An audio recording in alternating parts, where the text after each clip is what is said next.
Moral story with 3 کے viewers اور پیارے بچوں، السلام علیکم۔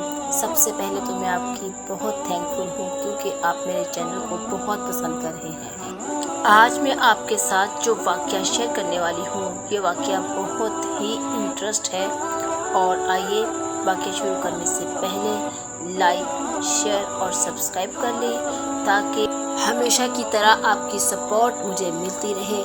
تو آئیے وقت ضائع کیے بغیر ویڈیو کا آغاز کرتے ہیں۔ آج کا ٹاپک ایک غار میں بند 3 دوست اور دعا کی قبولیت، سبق آموز کہانی۔ بحوالہ احادیث ریاض الصالحین ایک دفعہ کا ذکر ہے کہ 3 دوست روز غار کی تلاش کے لیے شہر کی طرف روانہ ہوئے۔ انہوں نے ہر مشکل میں ایک دوسرے کا ساتھ دینے کا وعدہ کیا۔ راستے میں وہ تند و تیز آندھی اور طوفان سے ٹکراتے ہوئے رات کے وقت ایک غار کے قریب جا پہنچے۔ غار میں ہی رات گزارنے کے ارادے سے وہ غار کے اندر داخل ہو گئے، لیکن قسمت کی بد نصیبی دیکھیے ہوا کیا۔ اچانک ہی ایک پتھر اوپر سے لڑھکتا ہوا نیچے کی طرف آیا۔ وہ پتھر لڑھکتا لڑھکتا آگے بڑھ رہا تھا، اور بڑھتے بڑھتے وہ پتھر سیدھا غار کے منہ کے آگے جا لگا۔ پتھر غار کے منہ کے آگے لگا تو غار کا منہ بند ہو گیا۔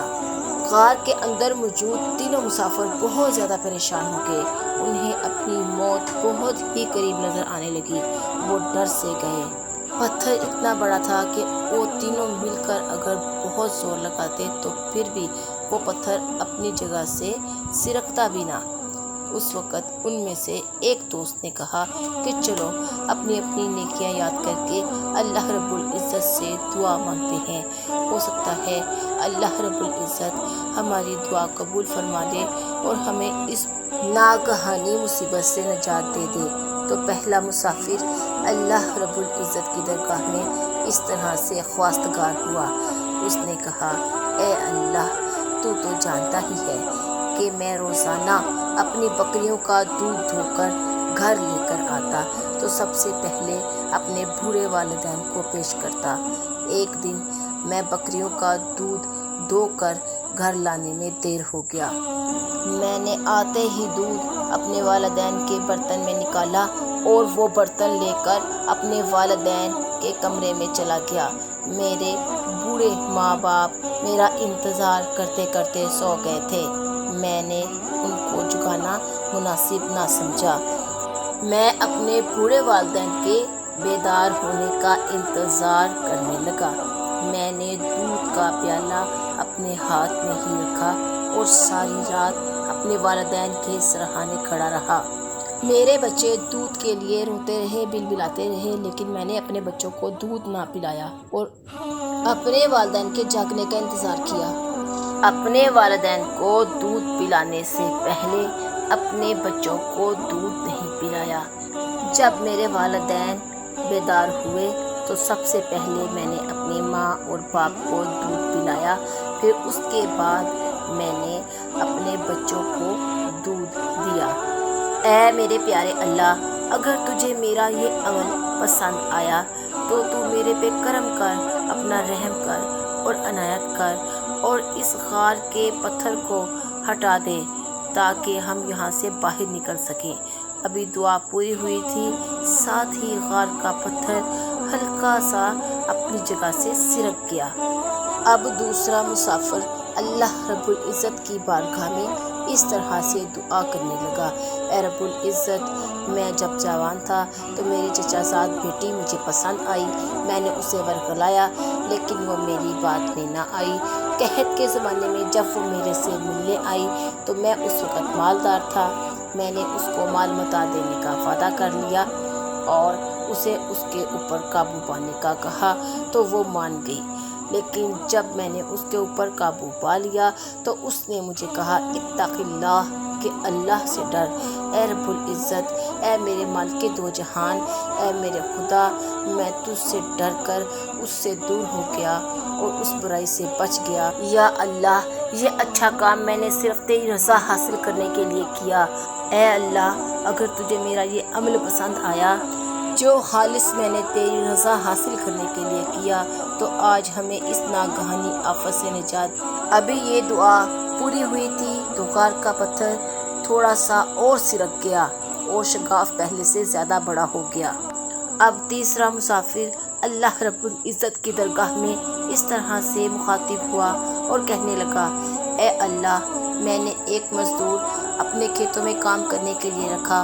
اس نے دن بھر محنت مزدوری کی، میری بیلوں کا ہل جوتا اور محنت مشقت کرتا رہا، سارا دن کام کرتا رہا، اور اس نے میری گائیں، بھینس، بکریوں اور جانوروں کے لیے گھاس بھی اکٹھی کی اور ان کو چرایا بھی۔ معاہدے کے مطابق جب میں اس کو مزدوری دینے لگا تو اس نے کہا کہ یہ مزدوری معاہدے سے کم ہے، اور وہ اپنی مزدوری لیے بغیر ہی روانہ ہو گیا۔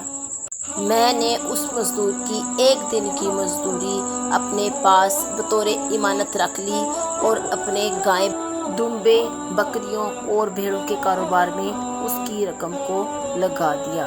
کچھ عرصے بعد جب وہ اپنی امانت لینے آیا تو میں نے اسے کہا کہ دیکھو، یہ بکریاں، یہ بھیڑیں اور یہ سارے جانور تمہارے ہیں۔ وہ حیران رہ گیا اور کہنے لگا، یہ کیسے ہو سکتا ہے کہ یہ تمام بکریاں، بھیڑیں اور جانور میرے ہوں؟ وہ حیرانی کے عالم میں کھڑا تھا۔ تو میں نے اس کو بتایا، بھائی، جب تم اپنی مزدوری لیے بغیر واپس چلے گئے تو تیری وہ ایک دن کی مزدوری میں نے اپنے کاروبار میں لگا لی۔ اللہ رب العزت نے اس میں اتنی برکت دی کہ آج یہاں تک تیرا کاروبار پہنچ گیا۔ اب تو اپنی امانت لے اور چلتا بن۔ اس نے اپنا ریوڑ ہانکا اور ہانکتے ہوئے اپنے گھر کی طرف لے گیا۔ مجھے بہت خوشی ہوئی۔ اے اللہ، میں نے یہ کام خاص تیری رضا کے لیے کیا۔ اگر تجھے میرا یہ عمل پسند آیا تو ہمیں اس ناگہانی آفت سے نجات دے۔ غار کا پتھر اب مکمل طور پر ہٹ چکا تھا۔ وہ تینوں اللہ کا شکر ادا کرتے ہوئے غار سے نکلے اور اپنی منزل کی طرف روانہ ہوئے۔ اب میں اس واقعے سے نکلنے والے نتیجے کو احادیث اور قرآنی آیات کی روشنی میں آپ کے ساتھ شیئر کروں گی۔ والدین کے ساتھ حسن سلوک۔ ماں باپ کی خدمت ایک جہاد ہے۔ حضرت عبداللہ بن عمر رضی اللہ عنہ نے بیان کیا کہ ایک صحابی نے نبی کریم صلی اللہ علیہ وآلہ وسلم سے پوچھا، کیا میں بھی جہاد میں شریک ہو جاؤں؟ حضرت صلی اللہ علیہ وسلم نے دریافت فرمایا، تمہارے ماں باپ موجود ہیں؟ انہوں نے کہا کہ ہاں، موجود ہیں۔ حضرت صلی اللہ علیہ وسلم نے فرمایا کہ پھر انہی میں جہاد کرو۔ والدین کی نافرمان کی سزا۔ فرمان مصطفیٰ صلی اللہ علیہ وآلہ وسلم، جس نے اپنے والدین کو گالی دی، اس کے سر پر جہنم میں اس قدر آگ کے انگارے برسیں گے جس قدر آسمان سے زمین پر بارش کے قطرے برستے ہیں۔ رسول اللہ صلی اللہ علیہ وآلہ وسلم نے فرمایا، والدین تمہاری جنت بھی ہیں اگر ان کے ساتھ حسن سلوک کرو، اور تمہاری دوزخ بھی اگر ان کی نافرمانی کرو۔